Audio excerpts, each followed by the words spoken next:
we go. All right. Good morning. It's Tuesday, December 12th, and we are at the Policy and Personnel Committee. I'd like to start with the review of the revenues and investment policy. Andrew, thanks so much for taking a look at this and putting a lot of time into it. This is kind of a second draft of this as we rolled through, and Andrew made a few tweaks here. I think, Andrew, the biggest parts that you kind of built into this is making sure that the district's monies are all FDIC insured, making sure that everything is qualified for that type of a program, and making sure that the district money is always secure and insured. Yeah, so, full disclosure, I took pieces from the three policies, the WASB, It was Kettle Moraine and Pewaukee. Pewaukee. And so, you're not gonna offend me if you don't like it, and you wanna change it, and you wanna do whatever. I'm not saying I know everything and I'm the authority on this. I just looked at things that made sense to me. Defining, if you looked at just the WASB one, it was pretty generic, and it didn't really define goals and objectives and put guardrails in. And so I tried to take that, because at times, as you know, with the way schools are funded, we have a lot of money at times. Right. And it gets spent down over time. So safety is paramount. So FDIC insurance, like making sure, and you'll see, I added a comment here about building in language for this FDIC program. Banks offer a service where they can take your money, if it's over $250,000, and spread it to other banks to make sure all your money is under that $250,000 threshold for insurance. It's been around forever.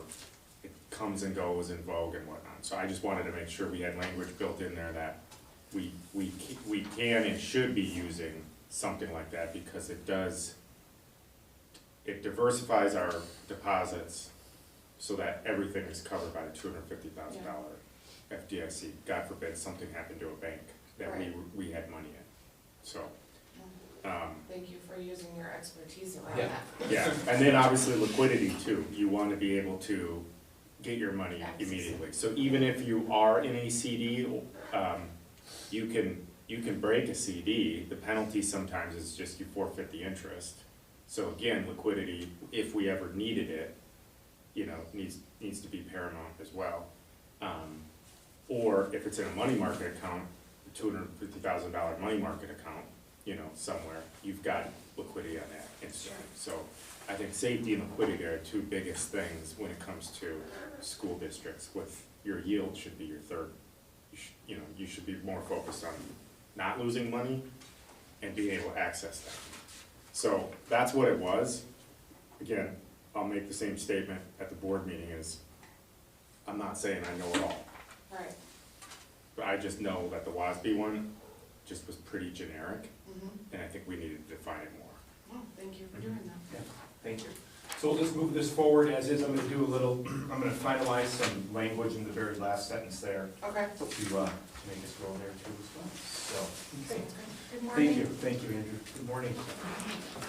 All right, good morning, Maria. Hey, did we want to start with a little bit of clarification, directions for possible policy changes around the extracurriculars?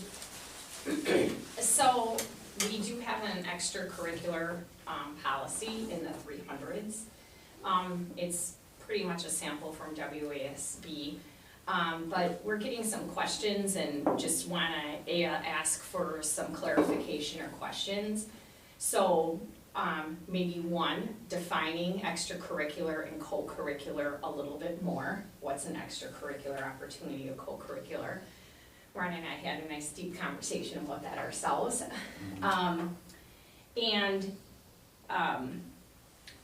Extracurricular doesn't necessarily mean that it happens outside of school. Co-curricular means a nice connection to like something that they're studying. So we see like field trips as co-curricular opportunities in most cases. You know, it has something to do with something that they're learning, something that's important to the classroom teacher. Extracurricular might happen in or outside classrooms. Things that fall under that you're kind of thinking about is like the musical, the spelling bee, math meets. And some questions are coming that, one, we just would like clarification, maybe over defining what those mean, and then some direction for administrators around where our instructional resources or materials policy would impact them or not. So let me give you an example. We use our instructional resource policy for extracurricular and co-curricular. So if it's a classroom teacher making a decision, you know, we have supplemental materials and we use that to guide. I don't review, for example, we have some of our gifted and talented kids that take programs at the center for programming. We don't alter review what happens there. We don't have access to that. That's copyrighted, the institute materials. The math meet, we can't see what questions or what things happen ahead of time. You know, we haven't been reviewing a lot of stuff. I haven't personally. We've been following the policy. So if it's a classroom teacher using it, the musical, they kind of go and make their own decisions based off of that policy. We just want to know if that's what we should be doing with extra and co-curricular opportunities, or if you would like us to do something else with those, because we don't have that specified anywhere. So is the objective, is the complaint that the policies are silent to some of those things, or is the complaint, or complaints, however many they are, that the material itself goes against, goes against what our curriculum and our stated policies on different things? Like, are there specific examples, for example, like, like human growth and development, or, you know, something that's being taught in math that isn't part of our approved, or is it just the vagueness of the policy that there's issues? Well, the questions are coming around extra and co-curricular opportunities. So that's like how it is. I think we're fairly clear on what we can do when it's something school related. And I think it might also have something to do with the word program. And I'm using air quotes for that on purpose, because in our multi-level system of support, our district has students participate in programs. And by that I mean, for the state law that requires us to do particular intervention services, we have to be at fidelity with the program that we're using. So if a student needs support in reading, and we choose that the best, based off of what we know about that student diagnostics, the best intervention for them is Sunday, which is a phonics-based intervention, then we put them in Sunday. And right now, all of those MLSS programs are what I would determine to be supplemental in nature, which allows us to just decide those. You don't see Sunday. And I mean, two reasons. One, we use ESSER funds or federal money, and they have a pretty strict thing about what you can use the money for. So that's, first. I mean, you can't say, Maria, no, use it for this instead, because I've already combed through. Right. And frankly, I usually make those decisions along with our reading structure, instructional specialist or whoever makes it on. So, and we also have that same type of program on our gifted and talented part of our multi-level system of support. As you know, we have students that participate in a math meet that's been here for a very long time, very popular with our parents. Like I said in another example, the center, which Sarah Kasperwitz and Mary work together at identifying students. And they participate in those opportunities, and we do the same thing. So I think it's just really, when we have something extra or co-curricular, you know, do we need definitions around those, and do we need more guidance? Does the board wanna give us more guidance over what we do with those or not? I feel comfortable with what we have, cause it would really bog if everything we do with our instructional materials comes to the board. Well, I guess the next question is like, how, you're getting questions, you're saying. We have almost 1,000 kids in the district today, so I don't know how many families it is, 500, 600, whatever it is. Is this a widespread, are we having 50 families, 100 families? When we say we're getting questions or complaints about this particular co-curricular and extracurricular, and so then the second part would be, answer that question, and the second part would be like, is this an every year thing, or is this like just come up?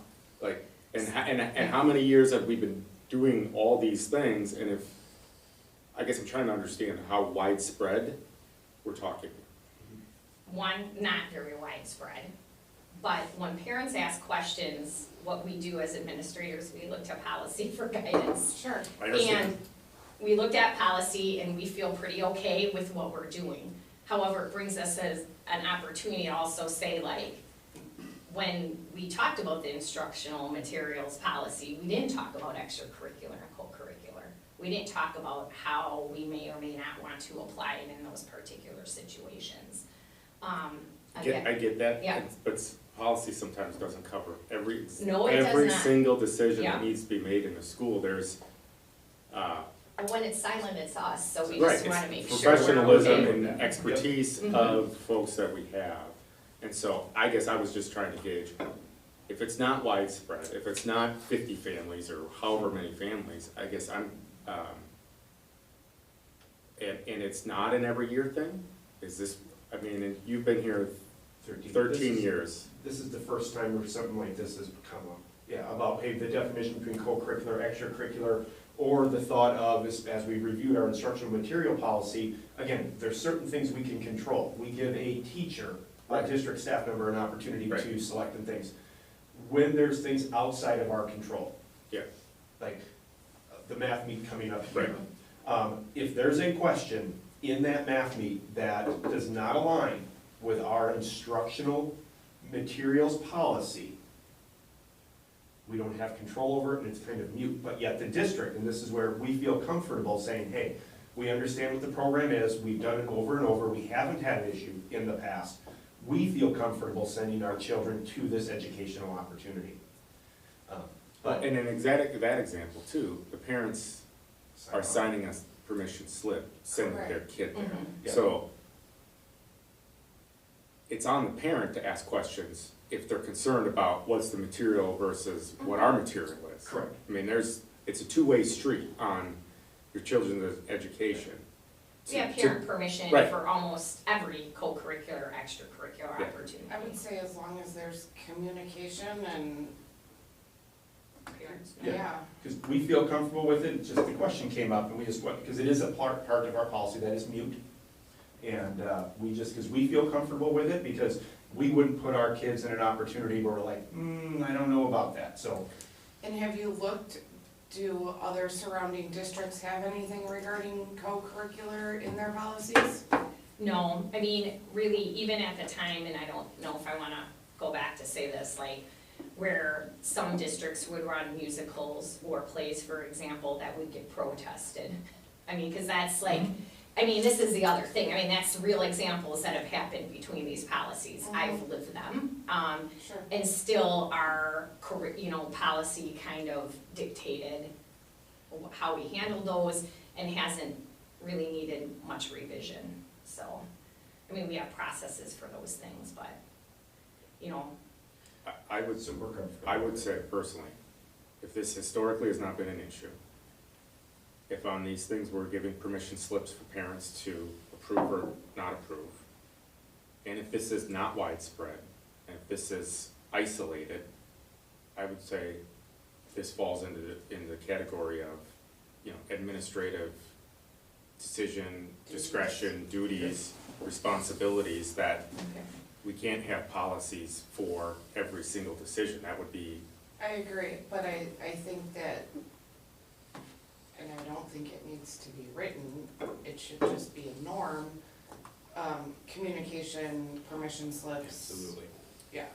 Yeah, we do that for all, spelling bee, whatever, Yeah. you know, but we don't control what words happen in a spelling bee situation. Do you know what I'm saying? Like, Yeah. there's just a lot of things we Sure. can't control, Yeah. so.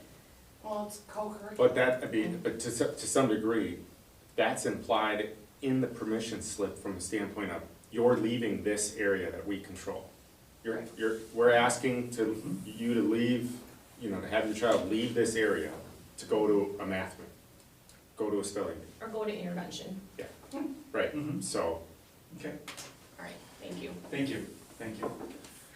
All right, so we have some 400 policies. Again, a big thank you to Maria, who was a big driver in this, and a thank you to our administrative team as well, who's reviewed them and brought them forward here too as well.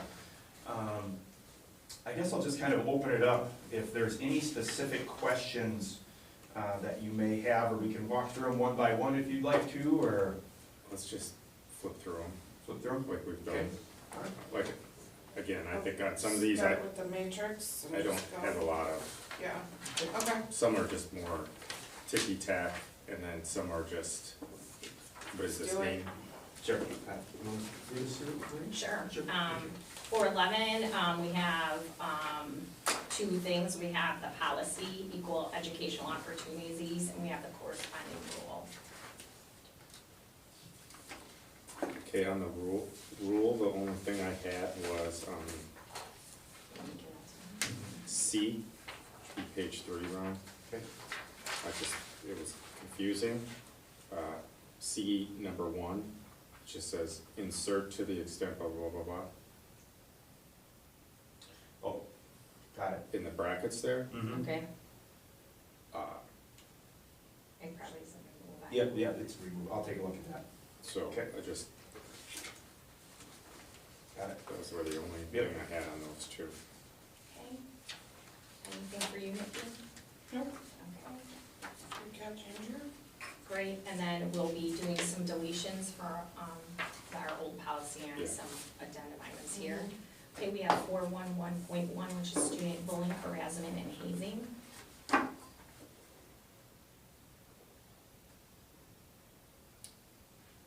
I didn't have anything there. Oh, I did.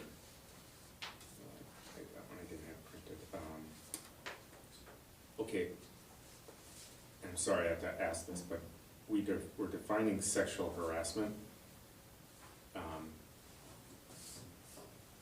So I think it's on page 3 or 4.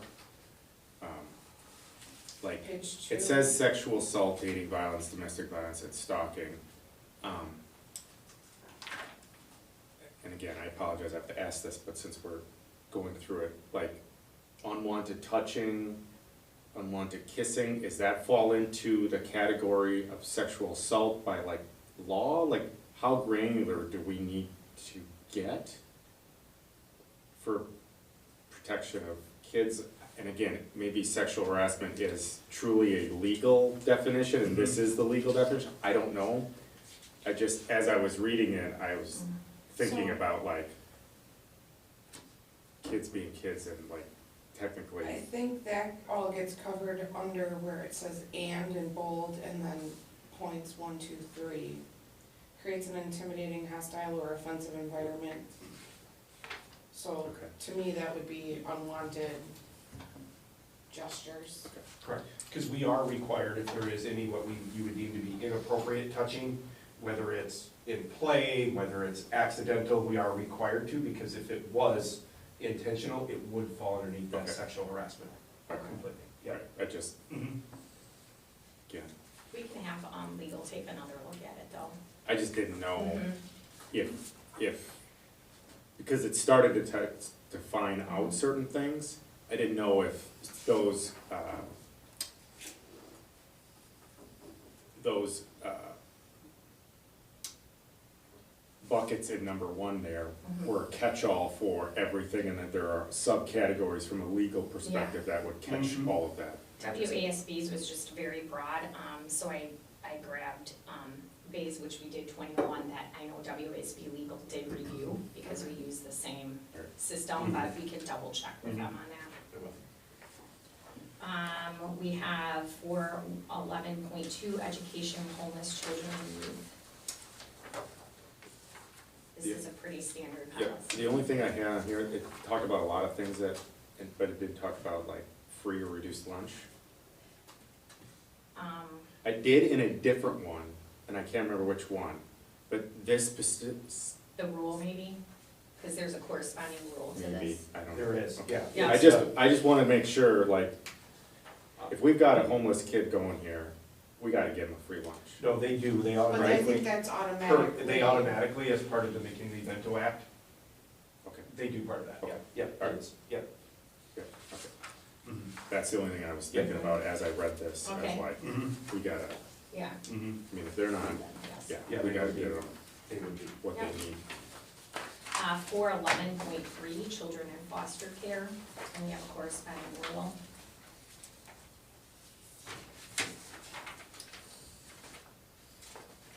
On the rule, the only thing I had, in point 3, we say the district administrator is the primary administrator level, and then in the rule, we say the district's designated point of contact, multiple times in there, recognizing, I'll put that to be the district administrator. you know, or his designee, right? I mean, Yeah. so I think, Yeah, we're required to put the particular person Yeah, in I'll that, put so that in that's there. why I in just- policy, we put the person, but in the rule, we Okay. just left it, but we could definitely, All right. put the Mhm. point of contact. Mhm. And I took a lot of these as, these are government mandated. Yes, Right. these are, absolutely. Right. We can't say we're not gonna transport. Correct. Yeah, oh, we got it, for sure. we got it. And I don't want you to think it doesn't happen. Oh, Here, it does, not at yeah. all. Mhm. Yeah, it just helps to have it. For 12 full-time students,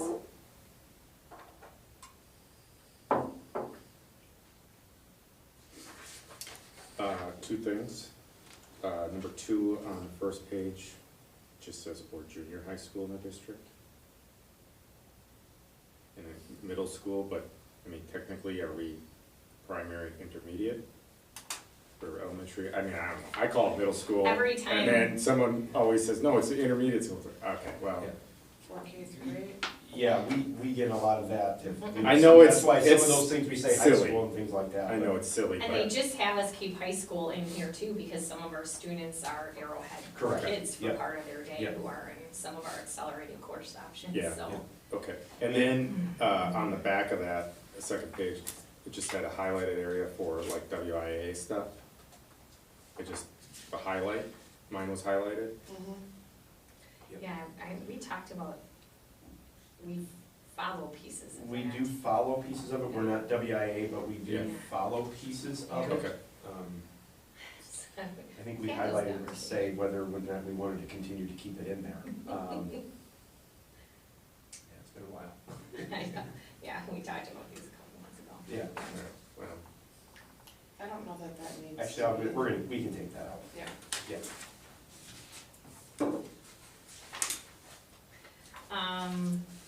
Early admission, 421 in rural, this has actually been to the policy committee on May 12th. For whatever reason, we just missed from moving it to the board meeting for a read. So both of these, 21 and 21 are? Mhm. Yeah, Yeah. you guys have seen these before. Well, or depending, only the No. Or committee would have the saw committee it. would have saw it, I'm sorry, the committee, yeah, we forgot to move them out of there. Because Um, this comes up a lot, yeah. early admission. 423, public school open enrollment and corresponding rule.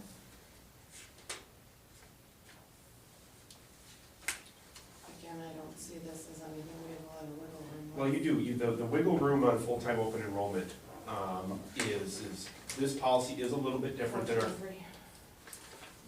our current policy. Yep, with our current policy, because this policy right now is a little bit more fluid from year to year Okay, as it relates to class size. The district can, in this policy, say, hey, because we don't know what our resident enrollment is going to be because of the growth. And that was one of the things I talked to WASB about. Our old policy put caps in. There were hard numbers. So when we go to open enrollment in January, we take a look at that and see how we do. You're not allowed to really, we do consider resident growth into that, but this policy allows us to really truly take a look at what's happening in the district, whether it be academic, correlation to how our kids are doing, whether it be academic, social, emotional, or whatever it is. That's why I brought this policy forward, because it gives the administration a little bit more wiggle room to recommend harder caps for open enrollment. Now, it still is on the administration to prove and justify and bring that to the board to say, hey, this is why we are having 0 special education seats. This is why we only want 2 for 5K, unlimited for 8th grade. So it doesn't, forgive us from the justification, but yet it gives us a little bit more wiggle room. and we do that in open session at the board meeting. In January, correct. And in the 2 years, almost 3 years I've been on, you've always had documentation of how you arrived at You got those it. numbers. Yep, That doesn't change. that doesn't change. Right. Correct. Yeah, the change here is, there isn't a hard cap. Okay. Like, we're not saying 4K out of 20 kids for, first grade, so. And this did, actually, I had a lengthy conversation with WASB about that, because it was a little bit different. On,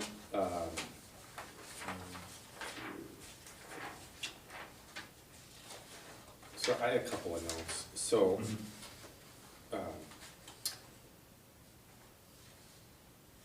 on page 2, number A, 1 and 2, when I was reading that, and I probably read this maybe a week ago, that's our current policy, right? Yeah. Okay. Yep. And then on page 3, the top portion of that, A, B, and C, I just have question marks, Mm-hmm. like, is that what we're doing now? How does that stack to, Yes, it's currently, again, if you do, it's basically, you have a waiting list. So for instance, A, with a student shall be included in the random selection process of a grade considering of space in special education. So if we have, say we have 1 seat, and there's 3 kids, there is a random selection, and then there's basically creates a waiting list after that for both regular and special ed. Okay. So it's just our process of the waiting list. okay. Yep, And and that's then- how we do it now. Okay, and then, I had a note on page then 4E. My note to myself was, best interests of all of our kids there. Yep. So when, I guess, have students that have been expelled at other schools attempted to come to our school, how are we doing that? So this helps to cover like, because we have 1,000 kids we gotta worry about, let alone Correct. an out-of-resident, Expelled. out-of-district expelled student coming in. So we're gonna take the grader Correct, yeah, yeah. theoretically. Yeah, we would not allow a student who was, I shouldn't say, I mean, the board needs to authorize it. Right. If in fact that So is that's a what this special is case. basically saying, Yep. that the board would need to authorize this. Correct, yep. Okay. Mhm. Correct, and that's never happened in my time Okay. here. I just, Yep. starts talking about a lot of different things. Yeah. All right. Okay. Yeah, one of the policies that, this actually, the last time we updated our open enrollment policy was right around 2019, so this kind of reflects a lot of those new updates too. Okay? Yeah, we'll just keep going for a couple minutes. We're almost done.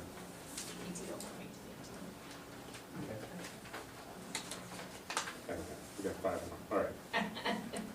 Oh, I'm, 424. yeah, 424, participation in non-public school students in district courses and programs. This is state law that we allow kids that are, in essence, homeschooled to participate up to 2 courses. We do have families that take Yep. advantage of that. And they do hit our, there is some small FTE benefit too as well. And I think I sent you a Yes, typo on I that one. did, yeah, fixed it. Okay. Perfect. 431, student attendance. And so they do recommend having an attendance and truancy policy. We spent quite a bit of time on this administratively, making sure we're comfortable and corresponding rule. You know, we've talked a lot about student attendance.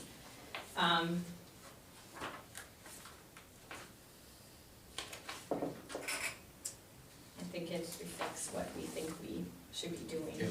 So it says in the first paragraph, high school graduation, even though we're a K-8, that's still, I mean, I know to that's- leave them in, I just, We are, it is recommended to leave all statements of high school, you never know, for whatever reason. I don't. Then we can take it out. I just, I Legal mean, recommends. I mean, I'm obviously, fine- I'm fine obviously keeping one of, it, I mean, but- obviously, Yeah, we want our kids to leave Yeah. here and ultimately Yeah. graduate, but to some degree, it's out of our control once they get to a different yes, school, wherever that may be, Arrowhead, yeah. a private school, whatever, right? A I know parochial we school. talked about those, I mean, we could ask clarification on this one, I think, I don't Yeah. know. Every time we've asked and called it, been with Ron, and I'm leaving it in, Leave it in, yeah. it's like. But it's up to our discretion to take it out, if we'd like to take it out. we Even if certainly I can. look at Swallows and Neola policies, they leave all their references to high school there Typos too. through the whole thing.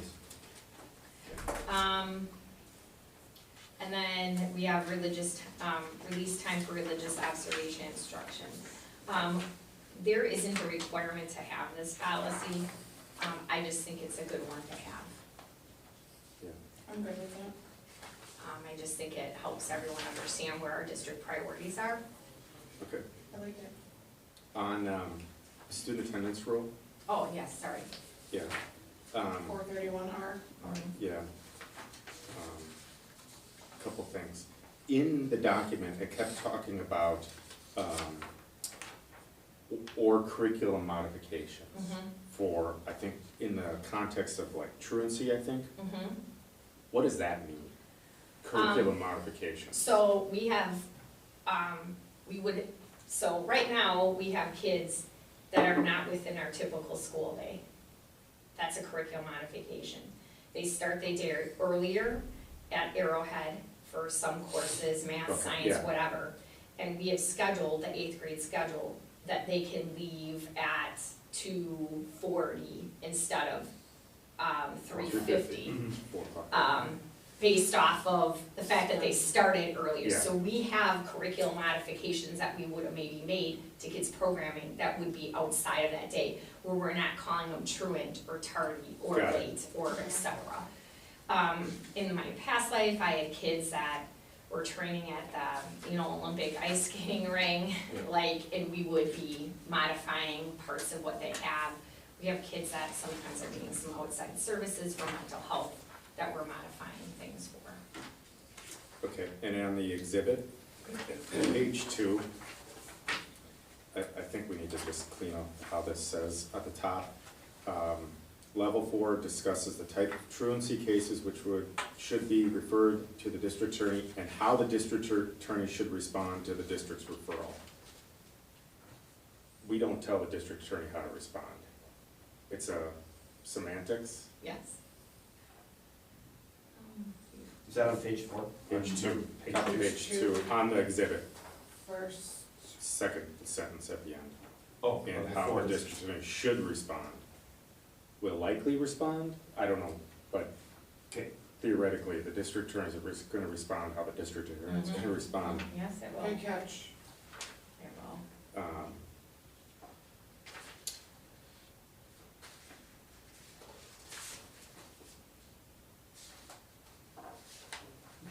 Yeah, okay. And do we always do a phone call within 48 hours for level 1 truant student parent notification? Not like 24? It just seems like if your kid's truant for 48 hours, I guess I would want to go sooner.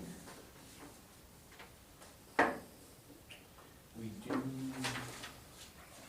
what page is that on?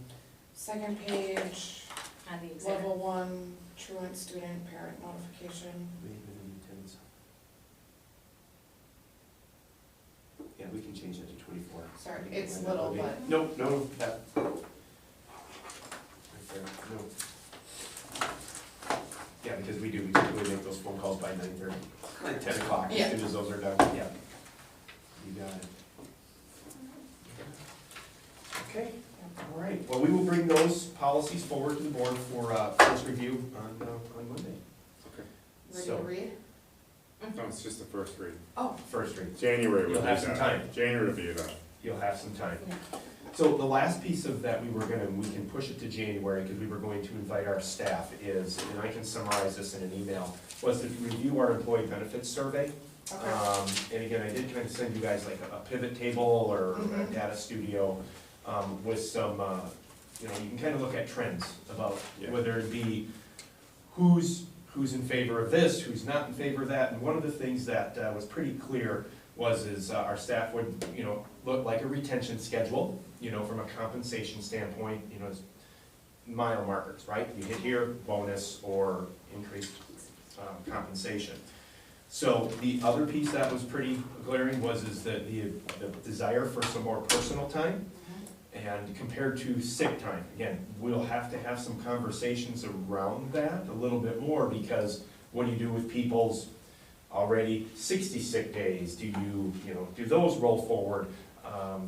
You know, we already have, our teachers work 195 days contract, they have 4 holidays, and right now they get 2 personal, plus 10 sick days.